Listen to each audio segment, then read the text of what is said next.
Welcome to Multiple Offers, a real estate show with competing perspectives. Today we are talking about what is going on in this market. Put that coffee down. If you're good at something, never do it for free. How'd you get the gig? Oh, they were hiring. It was only a 2-week course. I will sell this house today. What are you, some kind of real estate agent? Oh, he's a realtor. There is a difference somehow. This is Multiple Offers, a real estate show.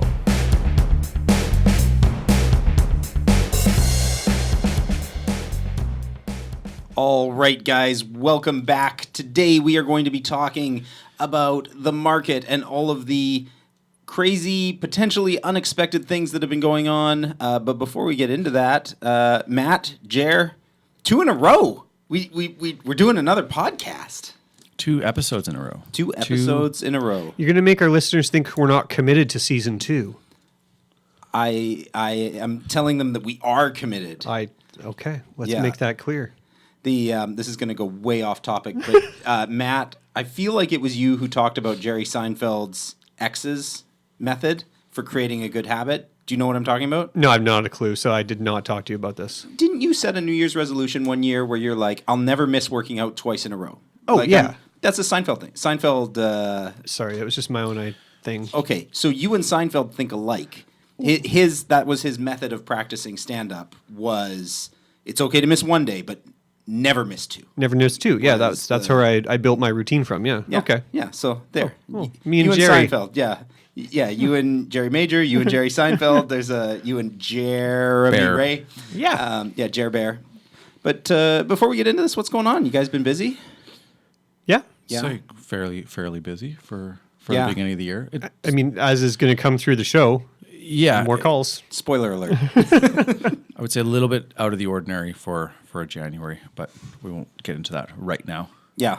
per se.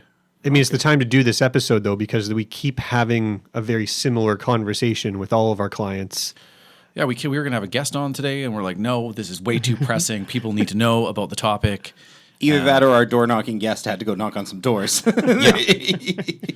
But I think this is very timely. And, we can talk about knocking on doors any day. This, Matt, you are 100% correct. This is the conversation I'm having with all of my clients. Oh, I'm curious to see if we're having the same conversation. Me too. Yeah. I had something kind of interesting happen this week. I did a deal with an agent that I did a deal with, like maybe my second or third deal ever. And he was brand new at the time too. We started within a month of each other. Sure, that deal went great. It was amazing. Ignorance is bliss. Yeah. But it's kind of surreal dealing with him now because I have a lot more experience and he has a lot more experience. But also there's this like, oh, we were new together. It was very strange seeing how his mindset has developed. Mm-hmm. And, he asked me a few questions during the thing, which I'm like, well, that's not how I do things. Why didn't you learn how to do everything exactly the way I learned how to do everything? Same timing, different paths. And neither of you are one of the real estate statistics on new agents. Oh, yeah, that was interesting. Nice throwback. Season 2, episode 1. Back to last week. Well, and I wish we'd talked about it last week. I how told Matt. dire it is for new licensees. I don't think I told Jerry yet. I was looking at the NAR statistics, which is, in fairness, the American real estate statistics, but they're similar to us, but they're way better at recording because there's way more people. 33% of new agents fail in the first year, and 87% of new agents fail within 5 years, are out of the business. That's a lot. I wouldn't be surprised if that is completely accurate to us here. Yeah. Okay, you're saying that those American stats translate to Canada. They've got a larger sampling, right? Like Yeah. larger It's pool, probably similar. But I would imagine it's a similar reason why people are getting in. Yeah, I don't think it would be much different. So everybody needs to go back and listen to the last episode, I think. That's an easy callback. Oh, by the way, while we're on the topic, I totally did a terrible job of editing episode 1. I'm talking to all of our listeners. Thanks for listening. Oh, I caught that. Yeah, you gave him a little behind the scenes. We've added this evolution of video, and I thought I had my correct audio file, but what I realized when I brought my audio file over is I didn't trim the front end. So You're so focused on getting this video that was successfully recorded. On I three checked different cameras. I checked the segment bits in between. I checked the end. I don't know why I didn't double check the beginning. I think if you didn't tell them, I thought it was intentional. I thought it was like, we're saying we're fly on the wall. Like you're getting the behind the scenes. Oh, is this how I'm supposed to do episode 2? No, please don't. Because we were really lucky that everything was totally appropriate. There was no accidental... No offside comments or F-bombs. F-bombs. Yeah. So that won't happen again. Yeah. All right. Well, only better for episode 2. Now you want to get nuts? Come on, let's get nuts. You decide your own level of involvement. Well, I guess this is a case where we'll have to agree to disagree. I don't agree to that. Neither do I. Wrong. National debt. Wrong. You're not advocating. Wrong. With that money, lost one. Very nice words, but happens to be wrong. You're listening to Multiple Offers, a real estate show.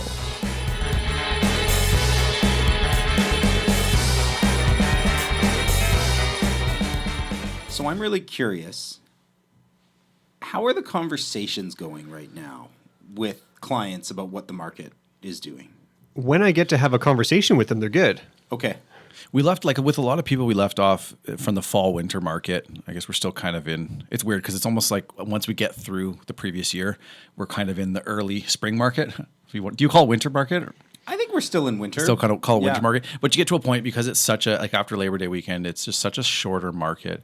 You have people are like, you know what, we're not quite ready. We thought we were going to be able to get some more things done around the house. And then we end the conversation and the last year with, we will keep you posted. Let's chat. It could be as early as January, but it could be a February thing. But we'll start to see how things are going, and then and let you know what in terms of timing. We're building these plans with people. We talk about that all the time. But it just seemed like January, even like in December, there was just such I don't know if it's just built up demand or if it's the news. We can get into that, or just a sheer lack of inventory, which we're still experiencing. But just having people that are out there now and trying to get, and even still we have some clients that maybe they thought that they had more time. And you're like, well, no, it's actually this could be a great time. So just so we have a complete picture, and I know, Matt, you went back and you listened to it, did you not? I did, yeah. Our last episode before we took a break was not only what was happening, but also, did we make predictions? We did. We made a couple of predictions. Nothing too bold, but okay. But we tried a couple of things. But I mean, that was episode 71. We recorded that second week of September, and we took a look at what we thought was going to happen in September and then through the fall. That wasn't the last episode. We took a look at what we thought was going to happen, and we quit the show. Was that the last episode? Yeah, that was the last one that we published. We're out going out on a bang. Okay. Yeah. So the market was not good when we took a break. Well, we'd come out of the summer. August had given us actually a lot of positivity towards the market. And what we ended up saying about condos was that we thought volume was going to go up, but prices would stay pretty flat. Volume mean number available sales. Or number of sales? Number of sales. Right. Number of sales. So we had 81 or 82 sales in August. Yeah. And I had made the bold prediction that I thought we'd hit triple digits condo sales in September. So 100 or more. Did you check if that happened? I did. And? Not in September. Okay. We hit 87 in September. It was a bit of a slow burn, but then October, we hit 111. So our listeners won't see, but look at what I wrote down on my page. October. Yeah, and that was for later, but I wanted to talk about, that's to me when I first started being like, wait a second, this isn't normal October behavior. Yeah, so things were getting noticeably better. So we made that prediction that we thought prices might creep up, nothing dramatic, but more likely to go up. Certainly not down was the vibe we were getting, and in volume of sales would go up. And then for houses, we thought it was going to pretty much kind of stay the same. Yeah. And again, it kind of depends on the category because it's Right. quite broad with detached houses from what a builder might pick up to what is a good fit for a family. But we thought it was going to be reasonably stagnant. And Jeff had this bit that he said where he says, now could be a really good time to buy a house. I'm in a nice townhouse, and I think it would be a good time to liquidate my nice townhouse. And then I stand by that statement. I know you said it yesterday. It was like word for word the same thing 3 months ago. Yeah. We even looked up to trying to find the bottom. We never know the bottom until it starts going up again. Like even the HPI, Matt, I think you were looking at it, and we were kind of looking. We saw that it was around October, November, to actually see where the prices were for condos. I think we were looking at. Yep. October is when it started to happen. So I mean, that's the past. So we've carried momentum through the end of 2019. October was the bottom as far as prices go. No, October was an improvement. Right. So probably was September or August maybe? There's no exact bottom because it depends on the category. Yeah. Right. But volume-wise, we were still... The turn definitely started in October. That's when it felt like it was recovering for condos for sure. Yeah. I mean, I'll pull up the stats right now. But it was nothing dramatic, right? We were watching it, I remember the first thing I noticed was... in October, I was like, oh, the sales ratios were over 20%, which for our listeners who maybe aren't real estate stats geeks, traditionally, if 20% of the inventory sells in a month, that's supposed to be a good market. Now, we've been spoiled over the last years because at the height of the market, 95% of everything was selling every month. But 20%, that's supposed to be when things get better. And then November, it was still over 20. December, it was over 20. And basically, we've seen... not only things level out, but level out consistently where if things don't change, inventory is going to be very, very low. It's already very low. Yes. If I look at the curve right now, it's... That demand was happening consistently through, but because of that shorter time frame, we didn't have a lot of new listings come on. So we were almost like the buyers started buying some of the properties that were like a little more stagnant, not the belle of the ball, so to speak. But because obviously people aren't listing places in December unless you're in McLennan. Well, what you're referring to is I specifically told people, like I had people that I was having those conversations with you as well of, okay, next year we're going to sell. And for a lot of condos, my advice was, hey guys, there's nothing for sale right now. And everything's selling. And there still seems to be a fair amount of demand. Yeah. And so we went through those, people bought up those properties that were getting a little bit older. And we're not, again, getting new ones coming on. It's January. Yeah. End of January. So one question I have based on that, like the stats ratios when you look at December is most homes were selling, condos in New West were about 3% off their asking price. Now, do you think that will continue? Or are we going to see that gap get smaller and smaller? Like, was that because what was selling was the old stuff that was maybe overpriced to begin with? Or is it that buyers are still expecting a buyer's market? Or what's your take on that, Jer? I think anytime you've got, like, it's that classic supply and demand ratio, and anytime you've got a high amount of demand seems to be increasing steadily, month over month. We didn't have much in December that was available. We still don't have much right now. So I think that we're starting to see that in the buyer's behavior out there, that when they find something that's good and they want, they're not afraid to write on it. We've seen that with a couple multiple offers on properties recently, and not even like we've said this time and again that the good stuff will always sell. There's always going to be someone that wants to buy it, but we've even seen this on properties that aren't the best product out there. And they were getting into those situations recently, just priced sharp, not even underpricing, but price sharp and going and over ask. There's one even in December that sold with a subject free offer, which hopefully we don't go back to that. But that could be a reality moving forward. I'm not seeing that too often yet.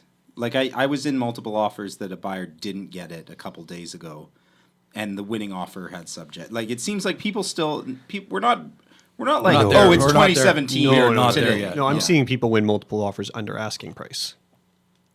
I'm seeing that less and less. But it's still, it just means that we're not getting too carried away as a community of buyers, right? Where it's going to just, the doors are going to get blown off. I won a multiple at the beginning of January, like 15 grand under asking. I don't think that'll be able to fly. Like if this was a month later, my guess is that that's not a thing. Yeah. It'll take some time to see that if these are trends or if these are one-off situations. Yeah, I want to just kind of build into where we think things are going, but I want to call back for a moment because you asked where the bottom was, and I think when listeners hear that, that's a real trigger, right? Sure. You hear that and you go, okay, well, was it the bottom? I'm nothing if not sensational. and it's reasonable. Like, you want to know. I mean, I think part of what happened was when I look at the stats right here, there was a low point in July and August, and then again in September. And it was 3 months where it was pretty sort of stable at the lowest point of the curve. Yeah. And we came to an acceptance that was the bottom. And I think that's why we've slowly seen this momentum build. And where we are now is all of the media outlets, the folks who make predictions who aren't real estate agents, have made their predictions for 2020, and they're all saying it's going to be better. Volume's going to go up, sale prices are going to go up, and there's enough evidence for that the buyers believe it now, and they are out there and they're sniffing around, and we're seeing a lot of showings, a lot of people at open houses. The buyers around here, like Lower Mainland, Greater Vancouver, whatever you want to call it, they do seem to put a lot of weight in the media, and these press releases that come out, and especially when they're making predictions of markets going up or markets going down, it seems like it's always been really polarizing here. If they hear that the market's going down, everyone just sort of locks up. Like, no one's writing offers anymore. I'm going to wait. And then the inverse is true, right? With when it's going up. So it feels like it's a bit of that. Whether that's a false start for 2020. Something I always think about is that with like the market starts to change, and then the media reports it.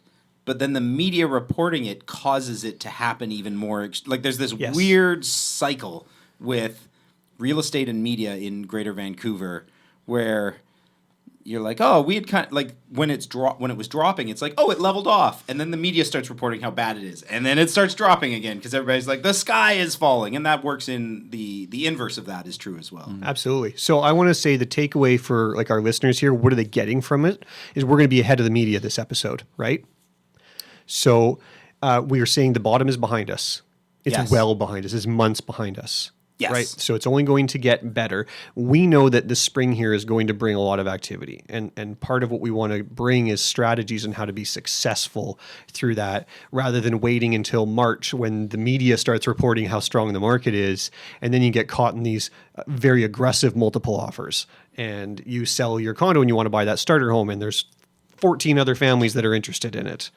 Yeah, and before we maybe get into some of the tactics, I do want to just take a little bit of time and chat about like why did we hit bottom? I mean, you briefly mentioned everybody seems to collectively have decided like, okay, prices have fallen enough, but I mean, is there any insight into why it's moving now? Is it just the media? What are your guys' thoughts? I think that. No, I've been doing real estate for whatever, like 11-ish years. I started right around the last sort of big crash around the 2008 market. It seemed that, prices go up it starts to get crazy, goes up fairly quickly. You see a correction. That was obviously there were stock market crashes, recessions, all sorts of bad things happening down in the States with subprime and everything. We had our downturn. It didn't last very long. It was a matter of months, and it was about 10 to maybe 15% in some markets, and then it all of a sudden was okay to buy again. And like the buyer confidence was like that was enough of a correction. I'm happy. I will go back in now and buy something. And it seems like it kind of replicated itself. Maybe not as drastically, but it sort of did where we went through that dip and right when it was sort of around that point, people were okay to buy again and it just, I guess, has snowballed from there when you wait long enough. And I mean, it happens with our buyers where like, I like this condo, but I feel like I've got time because there's another one in that building or there's a couple others I like. And then when they do call back to those and they've sold, all of a sudden you have it in their mind, like just the psychology of it that, oh, someone else got that one. And I think it just slowly, it's a slow build, but it does tend to get to a point where it snowballs and it can get a bit out of control here. That's what I think. I have a question for you. So, the beginning of everything changing, I feel like there were lots of factors, but one of the big factors was the new stress test rules. Is that fair to say? The last little, like the secondary blip we had? 2017? Yeah, because like condos went nuts, and then everybody tried to get in before the new rules came in. And then the new rules came in and everybody qualified for way less money. And it seemed to me that that was one of the points where the market started to adjust. Do we agree with that statement?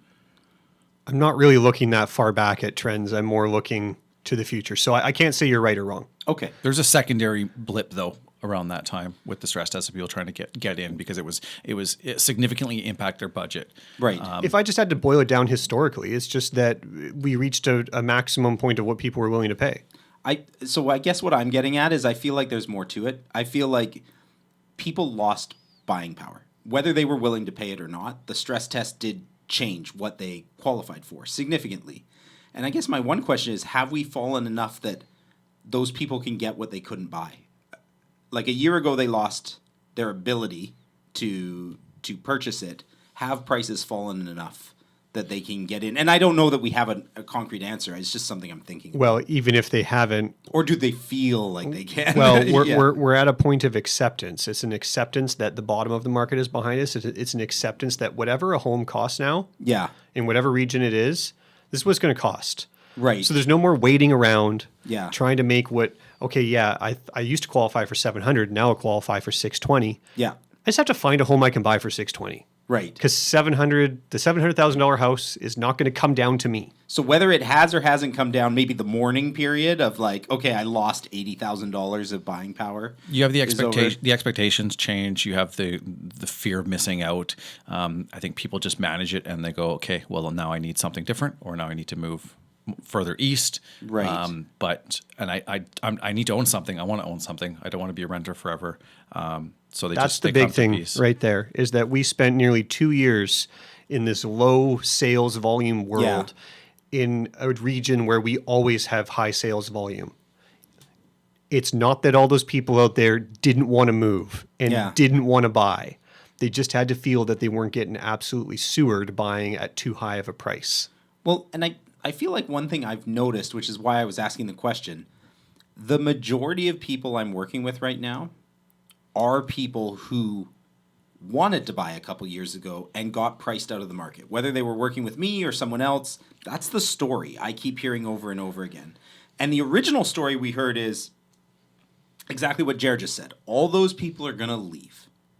But they all seem to be here. They all seem to be trying to buy where they were trying to buy before. Now, they might be buying something not quite as big as what they had their eyes on, but a lot of them are getting something that they're totally like, you know what? This is it. Like, this is what I want.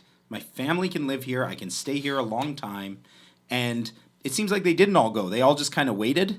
And now it seems like it's gotten back to a place where a lot of those people can accomplish what they wanted to that was kind of pulled out of their grasp. Yeah, no, I agree with you. I think I'll go back to it again. I think the strongest word to describe the strength of our market right now is acceptance. Yeah. Because people accepted the reality that was faced for them or put in front of them, and time heals all wounds. Because I've had those same clients who are like, I was in that environment, a year and a half ago, 2 years ago, multiple offer, 50,000 over asking. I'm just not doing this. I'm not doing it. Mm-hmm. Get a little bit bitter. It's emotional, but they're not getting back to those prices anyways. So they've kind of realized that maybe I'm buying at 7% off what it was after the stress test peak, and you're like, it's as good as it gets. Now, if what got you out of the market is what Matt was saying, that I don't want to compete, I don't want to write 50 grand over asking, I'm not doing it. Time might be of the essence here because we're not back to where we were. And I'm not willing to say just yet, like, oh, it's going to be nuts like it was before. But we are certainly moving into if you are buying, you need to compete and be ready to compete mindset again. Those solid prices that we had at that secondary peak are so very fresh. And when we're doing comparables and we're seeing like, what did this 2-bedroom max out in this building? Like, it wasn't that long ago. Yeah. And it's going to be really easy to erase that last little drop that we had. Like before, we were setting new benchmarks, like week over week over week. Holy crap. We've erased that last little hump, but I think that if anything, we will be able to get there. It's tangible. It was recent enough. I don't think it'll take that long. I'm not going to say like whether it's a matter of 1 month or 3, or in June or whatever. But I think that I believe it would be getting back to that pretty quick. So on that note, Matt, you had talked about maybe giving some strategy and some tactics. Should we maybe get into some things that maybe buyers and sellers should be shifting the way that they're thinking about stuff? For sure. The first thing that we've been talking about a lot with our clients is because they're hearing these reports that prices are going to go up. And they say, well, so if we wait a couple of months, our property will be worth its maximum value. It's a trap. Yeah. Yeah, and it's like, well, you are correct. As a homeowner, when you sell, you will be at your peak value April and May. But if you try to buy at that same time, one, the property you're buying will also be at its peak value. Two, competition will be far more fierce than it is today in January and February. Yeah. Is that a similar chat that you're having? Yeah, I've been telling people I feel like spring's coming early this year. It wouldn't surprise me if things really heat up a little more than when they we're just so low. The best time to sell is when there's nothing else to compete with. and I'll say that we're in a quote unquote recovery year. Yeah. And in a recovery year, you could statistically we always come out strong in February. Yes. So it's going to happen. But even when that happens, the curve continues to go in an upward trajectory, February, March, April. Yeah. And it will do that this year too. Now, that growth rate, if it's 2% or 10%, is sort of the X factor, but it will continue growing. So you will be at your peak value by April. So even if you tell people like it's going to be early spring, February is going to be really strong, they can look at a graph historically and say, but I'll be worth more in April, Jeff. Right. Yeah. But more isn't always better. Well, you bring up a very good point about, but you got to buy something too. Or if you do. If you do. Yeah. And that's the conversation we're having with people. Yeah. Are you planning on buying? Because if you are, you're going to sell your 2-bedroom condo or your starter house, and you're going to fight over that one perfect one that everyone's trying to move up to. And there's going to be 10 of you fighting over that same one home. Yeah. And have you just canceled out this benefit you got from selling at the peak? Yeah, a lot of people moving up right now for us and potentially getting trapped in that zone too, where it's like I can kind of afford a townhouse potentially, and you're like that you could almost limit yourself in the type of property you buy. It could stop you from having to go to like Poco or Langley or whatever. Yeah. But if you want to stay with your family here in New West, that window potentially could be closing pretty quick. I think too, for people who are currently on the market, one thing to really be measuring is how many showings you're getting every single week. I have 2 listings that are both on the market right now, and both of them by 2 months ago's statuses would have been a little high on price. Not a lot, but maybe just a little. And one of them got flooded with showings last week. Like, we had 9 appointments between Saturday and Sunday. That's a lot. And I mean, I was telling other realtors, like, I'm not full of it here, but you need to know, like, I'm here all day because you're all calling on. They're going to think that you're just posturing. Oh yeah, well, I mean, some of them, the people were coming in as they were going out, which was nice.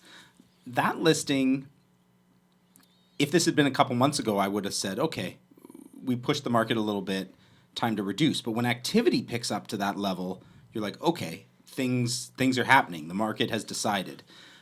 On the other hand, I have another listing that I don't think we're too far off price. In fact, I would have said of the 2, it was the one I thought was better priced. Mm-hmm.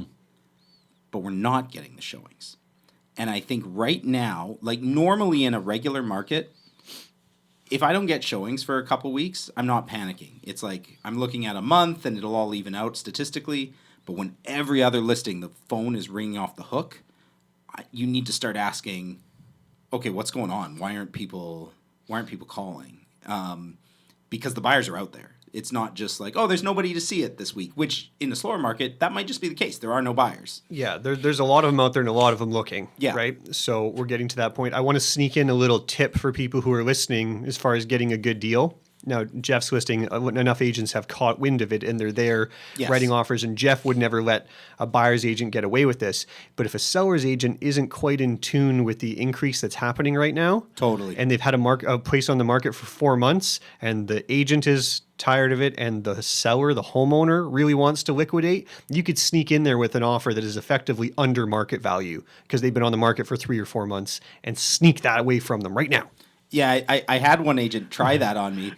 He was like, "Oh, I seen you been on the market a couple months. Like, tough market right now, huh?" And I'm like, "Yeah, you and the other 9 agents all said that, but you're all coming today." And immediately he was like, "Yeah, something changed, huh?" But there's opportunity to try there, catch someone off guard, Yeah. right? As far as sneaking in deals in the market. But that's just a little side note for our listeners if you're feeling real eager right now. For sure. Right? As far as another strategy, though, we talked about not wanting to wait till the peak to sell. Yeah. I do want to contradict myself that if you're selling an entry-level product during the peak, you may be in tough competition when you purchase, but you also have a lot more assurance that you will be able to sell the home you currently have. I see what you mean. So in a strong market, it's like, can I liquidate it? Yes. At what price? Not sure, but it's going to be pretty strong. So I have a dilemma for you, and I'm going to use you guys as a test case because this is real. Ooh. I have a listing coming up. Tenant, we were supposed to list it Monday. It's tenanted, and the tenant isn't bad to the place by any means, but it shows like a tenanted property. It's not going to show like, here's the checklist, do all this stuff. The tenant called and said, I heard you were selling, I'm going to move out in 2 weeks. So imagine 2 weeks plus another week to get everything ready, take the pictures and stuff. In your shoes, is your advice to the seller, we should stick with it, list Monday, or do we wait 3 weeks? Well, that depends on the seller's objective. What do they want to do with this money? They're just liquidating an investment. I'd wait. Yeah. Yeah, and that was my advice as well. Was, hey, we can launch properly. Like our original still important plan to make it look good. was we're gonna put it up there, and then if it hasn't sold by the time the tenant moves out, like 2 months from now, then we'll do all the really nice photos and all of that and kind of redo it. But when it's only 3 weeks away, and statistically, and I'm hoping I'm not jinxing myself here, it feels like the market's still going to be pretty sweet in 3 weeks. This isn't a 1 month blip. Yeah. Yeah, there's no way you lose value between today and 3 or 4 weeks from now. There's not no way. Okay, but it's very unlikely. Very, very unlikely, Yeah. right? So that's one part of it. The second is you're only adding value by removing the tenant and dressing it up a little better. Totally. So between those two, if hypothetically we think the market's going to go up a little bit in the next 3 weeks and the value of the home increases because it markets itself better without all the clutter from a tenant, Yeah. you've added 2 different ways of increasing value.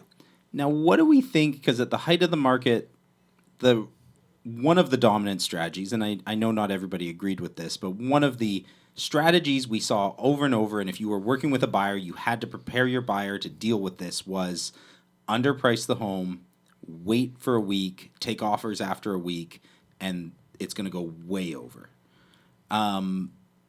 What if a seller says like, "Hey, should we underprice it? Like what and hold off?" No. Why? Enough with that nonsense. I talked about it a little earlier that I don't think there's quite that aggressive attitude from the buyers. Yeah. So you're hanging your hat on something that just really isn't enough of a sure thing. Okay. I 100% buy into the model of pricing it to get a fast sale and to get multiple offers. Yeah. I just don't like underpricing it. Now, what if we go middle road here? What about, well, should I look at offers right away or should I wait a week? I like to wait until after the first weekend, even in now. So not necessarily a week, but at least let the open house happen. Yeah, let us get through the weekend. So maybe you hit the market on Tuesday or Wednesday and you want to look at offers on Monday. Now, I'm not doing that with every listing. I'm going to look at the property and say, is this one that's going to garner enough of that attention? Sure, yeah. Because that will be the best outcome for the homeowner. But if it's one that is sort of one of these, there's a small pool of people who will love it. Right. Maybe if somebody's been waiting for one of these, we should let them get really excited and write an offer on day 1 or day 2. Yeah. And if that was the case, I'd probably set my price a little bit higher if I thought I might take an offer on day 1 or day 2 versus waiting until after the weekend. There's no one exact right price. Jeremy makes fun of me for my language, but I have what's called the low side and the high side of fair. Okay. Yeah. So there's a range, right? But I use the language usually when I'm talking with buyers. Like, am I paying too much? I'm like, that's the high side of fair. Right. As opposed to when you actually are getting into the territory where you're like, yeah, no, that's I think you're that's paying too a- much. You're because going to you- regret this when you sell. You get stuck on. It's easy for buyers to get stuck on this price for this product, and you're like, okay, so you said no to it, and then someone went $5,000-$10,000 over what you were going to pay. So, what market value is what that person pays for it, Right. Yeah. It's so easy to get hung up on those situations. I think you have your own sort of lingo too about your, somebody that misses out on. That person that missed out on it for over $5,000 or whatever. Yeah. That hindsight can be a real issue if it plays out the wrong way. Yeah, for sure. One of the languages I really recommend, and do we have more to say about sellers, or because based on what Jer said, it's buyer stuff I'm going to talk about. But if are we ready to talk about buyers? We're just moving along here. So fly in the wall, Jeff. One of the things, Jer, that I use language-wise with buyers is because you can really lose your mind in a multiple offer, and you can really get out of control. And I wrote in a multiple offer last on the weekend, and it was a tough spot. Princess Building, which we know is very popular. If you're in New West, this is no surprise. The senior community loves this building. Mall building or Twin Towers? Across the street. Twin Towers. Yeah, okay. Yeah. So my guys are not the demographic. When we went to the open house, That's always a tough one. it was very clear that they were not the demographic. Now, they don't care. But one of the things we had a conversation with is it's a lot easier for somebody downsizing from a house to overpay than for you, because you've got a mortgage and you're going to be living with these payments month to month. And they plan to sell it sometime in the reasonably near future. Sure. And need to get that part right to move up. 100%. Whereas somebody downsizing from a house, like if they got $1.1 million for their house, do they care if they pay 10 or 20 grand too much for their $600,000 condo? Like it's a very different perspective. They're thinking longer time frames. They're thinking it's my kid's problem. And if I'm something only leaving happens. my house if I get the one that I picked. Right. And I just picked this one. Yeah, and something weird that happens in the Princess buildings is they're like, all my friends live in this building. It's like high school all over again. Like, I've had people switch towers because their friends, like, they're not friends in this tower anymore. Their friends are now in the other tower, and they want to be where the cool kids are. And they allow they allow pets in the other one. Totally. So, one thing I said is to not get too carried away with, like, we can't really worry about what they're doing. What you need to do is look at your payments. I think payments are a way better thing to look at than sticker price because you live with payments. And also what Jared was referring to, I always tell people, imagine I come back to you and I say, you wrote 600 and it went for 605. Yep. Are you disappointed that you didn't get it? Or are you like, oh man, I didn't want to pay 605 anyway? And that's what these people did. Now, we didn't get it, but it did. I don't know what the price was, but they did go as far as they were comfortable with. That's it. And I think that's the right way to look at it as a buyer. You need to commit to that emotionally before you submit your offer. 100%, because in the moment, how about a little more? Super easy. It's like being at an auction, right? Oh, a little more, little more, little more. That's why auctions work, to sell things for way more than they're worth. Yes. So, I mean, that makes sense from buyers. Like, don't get too carried away in this stuff. Obviously, the situation really matters. For buyers right now, if they own and they want to buy, right? What about the timing? Do you buy first? Do you sell first? How do you sequence these things in what is a very unknown situation in front of us for the next few months? That's a really good question because there's two big sides. Side number one is Matt's whole point about, well, if you buy now, you got to sell, or if you sell now, you got to buy after. And if prices are going up, you lose the longer you wait between when you sell. So if you sell at today's price, you have to buy at a higher tomorrow's price. And that's real. And if you can swing it statistically, again, I don't think we're there yet, but at the height of the market last time, there were lots of times I was selling to people, buy first. We're going to get, like, we know the numbers work at this. I know we're going to get it. I know I can sell your house. Yeah. But I don't know if I can get you into something. Right. And I mean, at the worst case, I have a friend who's a realtor in Vancouver. She wrote 20 offers. Wow. With one set of buyers, and they never got one. And eventually they gave up. And yeah, the buying part was way harder. I don't think we're there yet. I mean, if I was just playing statistics, I think it actually is smarter to buy first and then sell second. I agree. I think what you need to do is have a really clear understanding of what your home is worth that you're in, and be willing to accept that if Jeff says, I think your home is worth about 620, you're like, if it really gets tough, I have to be willing to sell this for 600 to know that when the calendar is working against me. Yeah, you got to build in a buffer. Yeah, that I can liquidate it. Now, that said, if it was me doing it, I would still sell first personally. Would you? Yep, I would. I'm a buy first. Yeah. I Depends on what you have, though. But you see, I'm twofold, though. I buy first, too, because when I move, the property I'm buying is so critically important. Yeah. So that selection has to be made first. And I'm willing to take a haircut on the property I own and sell it for less for that assurance that I'm buying what I wanted. So it's less about is the market going to go up, and more just, I want to know that I made my pick. Yeah. It's more of a dilemma now than it like in a transition, that's when it's the hardest decision to make. Like if we were in solid 50% or more of everything is selling every month, buy first. Okay. 100%. And what about this market right now? We're coming up to the end of January. Yeah. People are going to listen to this probably for another month or two from now. Yeah. So let's think about advice that lands maybe in March and April as well. Sure. But for right now, what about subject to sale? I don't think it's going to fly. I think it's going to be very, very difficult to get a subject to sale offer accepted. Even in the tough market, half the time people didn't take it. I don't think you're never going to win a multiple offer. You will not win in a multiple subject to sale, but I just have this feeling that in a situation where a home has been on the market maybe for a couple months, 60, 90-day listings there's out lots there of old listings out there, and if you could find one that works for you at the right price, I'd go in, I'd make a subject to sale offer, and maybe they don't bite on, but I'd start with that, and I'd try, and I'd give myself some assurance. Now, this depends on the product a lot. I also think you should be ready that you're gonna get like the Yes. amount of time you have is low. It's if you do fishing. get- It's fishing, yeah, and yeah. it's a small window. Yeah. Oh yeah, I definitely say that too. Like if we're going to do this subject to sale, you're pretty much sort of ready to be bumped, but it gives you this buffer. Sure. To get your home on the market, get a sense of what's the appetite from the market for the home that you own. Yeah. Can you get the price that you're kind of banking on? And if you don't get all the showings, then you're like, it's not going to work out for me. But if you're getting showings, you've at least had a taste to tell you what the appetite is. So given the right circumstances, I would try it right now.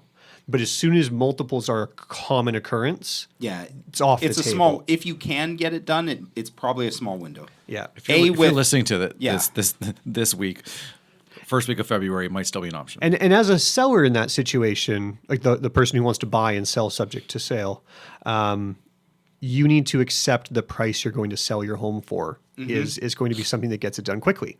And Right. and that's how you pitch it to the person who you're making the offer to right there, right? You're like, I'd like to buy your house only if I can sell mine, but I'm going to tell you that I'm going to sell my home for a good price. I'm going to put it on the market. We're going to make this happen fast. And be ready to go. Have all the photos already done. Be like... Because I've heard from a few agents. I came in and saw their listings, and we were talking about offers. I'm like, have you been getting offers? I said, well, I had a few offers. Yeah. But they were subject to sale. And one of them, the property had been on the market for 4 months. Right. So we just really weren't interested in talking about that one. And that's reasonable from a seller's perspective. But I would say as a seller, I'd say, hey, I'd be interested in this. But If you reduce your price. Yeah, drop your price. Yeah. Make it appealing. I think my big kind of summary for people too is just like get your agent involved as soon as possible, because there's things. It's a moving target right now. It's potentially changing quickly. There's a lot of moving parts with your individual buyer seller situations. So getting somebody in there to talk about it and get that plan going is important, because if you're thinking that I'm going to sell like around April because that's good because it's springtime, and you're calling one of us in March, could have been like, I wish I had this conversation in January to at least sort of plan a bit better. I have what I think is a really good piece of advice for buyers. Don't look at your maximum price right now. Now, if you're looking at stuff that's been on the market for a while, like it's been on the market a couple months, totally go for it. But if you qualify for $550, you probably want to be writing offers on stuff that's $540, $530, so that at the very least, in that first week, if it does go into multiples, you're not just writing offer after offer and just missing out because you cannot compete when the excitement happens. Like, I think that was the advice I was giving all the time when the market was at the hottest. I don't think it's as extreme. Like, I used to tell people, like, don't even look at stuff 50 grand. Like, You need to look 50 grand below you need to your look budget. 50 grand below your top line. Yeah. We're not there, but you do need to be prepared that if the listing hit this week, there is a good chance you are competing for it. Yep, that's a good piece of advice for sure. Yeah. One other thing when Jer was talking about get your agent involved earlier, and this is a seller thing. I'm trying desperately to keep updating people I did CMAs for 3 months ago, but aren't ready to sell yet. CMAs are market evaluations. Because the numbers I told them are potentially inaccurate now, and my big fear is they're talking to their buddy who is like, "Oh, my realtor says things have gotten great. He told me my place is worth this. My place and your place are the same," and then all of a sudden you lose a listing, not because you gave them inaccurate information, but because you didn't update them that the change happened. Yeah, the change and change of strategy too, right? Yeah, Change in totally. pricing, change in strategy. So if you made a plan for one plan of action 3 months ago, it's going to be very different today. I want to close with predictions. Okay. So can we start with houses? We haven't said a lot about houses today other than we think people are going to get in competing situations if they're moving up. Yeah. Right? Statistically, houses stayed flat at about an average of 1.1 million for the last 6 months. Yeah. Do you think the price of houses is going to go up with all this talk of multiples happening? My hot take prediction is that houses will go up, but it's going to take a while. I don't think it's going to be nearly as immediate. I think right now it feels like the real 2-bedroom condo first-time buyer bait is really active. And the funny thing is the lower than kind of the stuff that people can afford, but they can potentially afford more. A friend of the show, Mike Sheldrake, we have a program that shows you how many searches your home qualifies for if you change the price. And he has a listing that if he raised the price, more people would be seeing it. Fascinating. Yeah. So now he'd also be competing with way better stuff. It's not that is not the correct tactic. The reason why side to that point. minimum is low is that they don't want Right. They A don't lot want of people that have golden said map what I product. get for that is junk, but it's important to know it's not just about being cheap.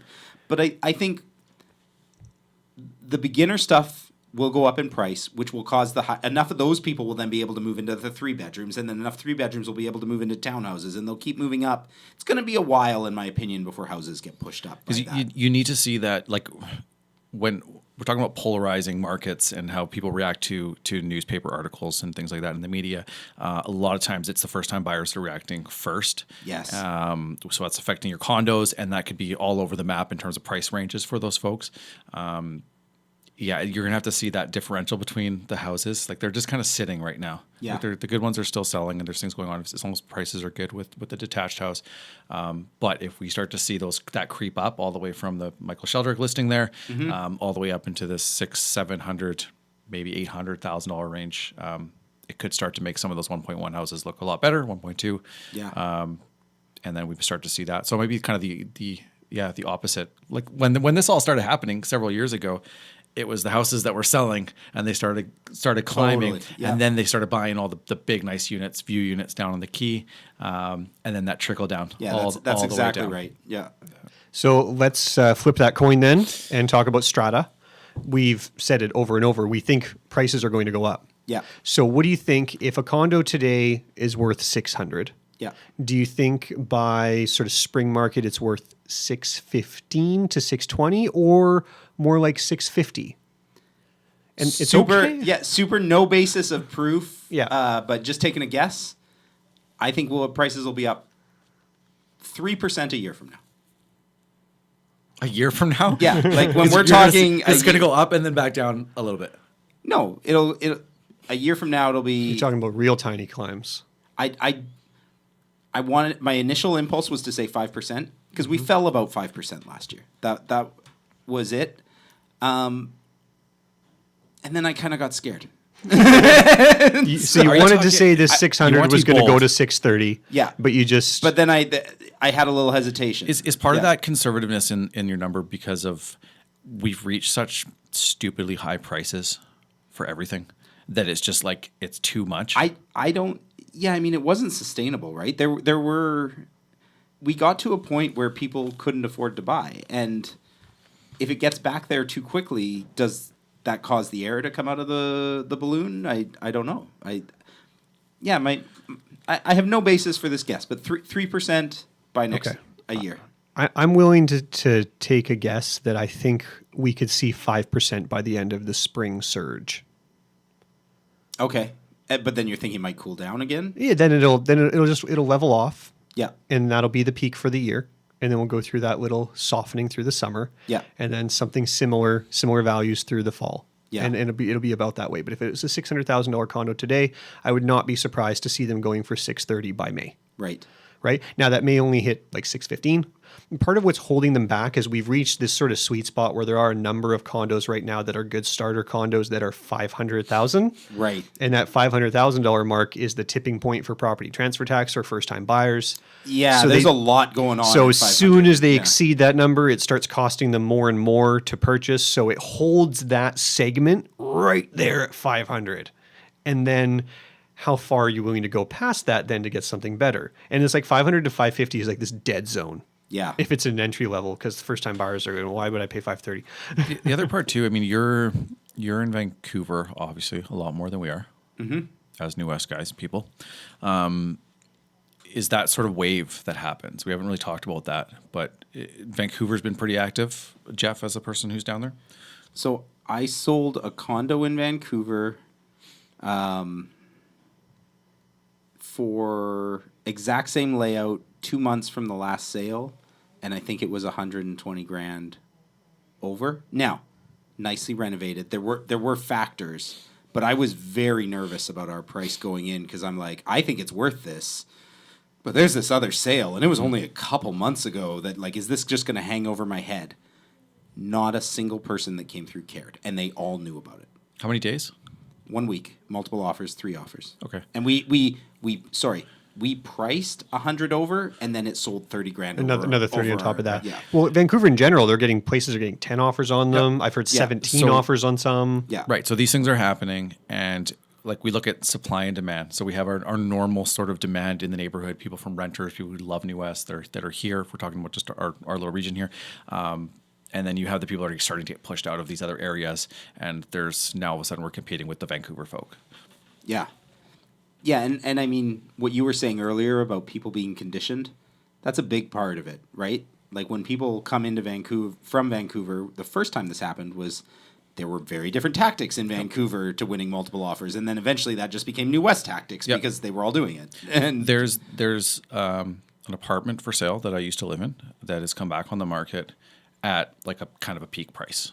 For me, it's a bit of like a barometric kind of what is going to your home that you sold previously a while back. Yeah. And there it's priced right around what we were selling these types of properties for, like at the peak. That'll be very interesting to see what I'm kind of curious to see, and it's a good one, like not just because it was mine, but it's, it checks a lot of. I remember your condo very well. And you did have one of the better units in the building, just where it was laid out, and you had that nice garden area. If you're okay with it was ground sweet, floor, yeah. right? But it didn't even feel like ground floor. It was super private. Why am I trying to sell you your condo? It doesn't matter. It doesn't matter, but yeah. But the reality is that's over top of the property transfer tax threshold. Yeah. Potentially somebody coming with Vancouver money that's just like, I know I'm buying over that, so it doesn't matter over that 500 mark for the type of product that I'm looking for. For me, if I see that does sell around that kind of number, that could shift things a little bit. Yeah. Cool. So, well, I hope people like our market update. I think we should do this again in a couple months. Yeah, for sure. No, and I mean, we were talking about the other day. Market updates always, people seem to like them. They get tons of downloads. Thank you guys so much for listening. Please tune in next week. We've got something pretty exciting. Yeah. We have a guest who now. Our door knockers are we did have some scheduling conflicts with our door knockers, but we will hopefully get them back, but they will not be back next week because we have somebody that Matt actually worked with years ago. Long time ago. A girl boss. Who she moved her practice out into the valley. And is that fair to say? Well, she's a Fraser Valley realtor. Yeah, but Abbotsford. Yeah, she's so further. So let's not make it seem like it's Cloverdale. Fraser Valley board though, right? Yes. Yeah. And she has kicked ass. She's doing great. She is top 1% of the industry. I can't wait to talk to Fane. One of the things I'm most excited about is I knew Fane when she was a brand new realtor.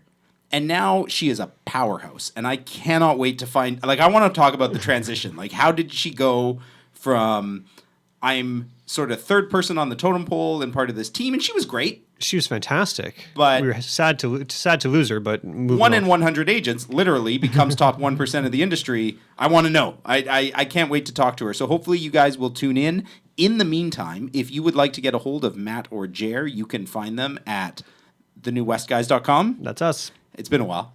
And if you're looking for me, I am Jeff McLennan at realestatennewwest.com. Thank you guys very much.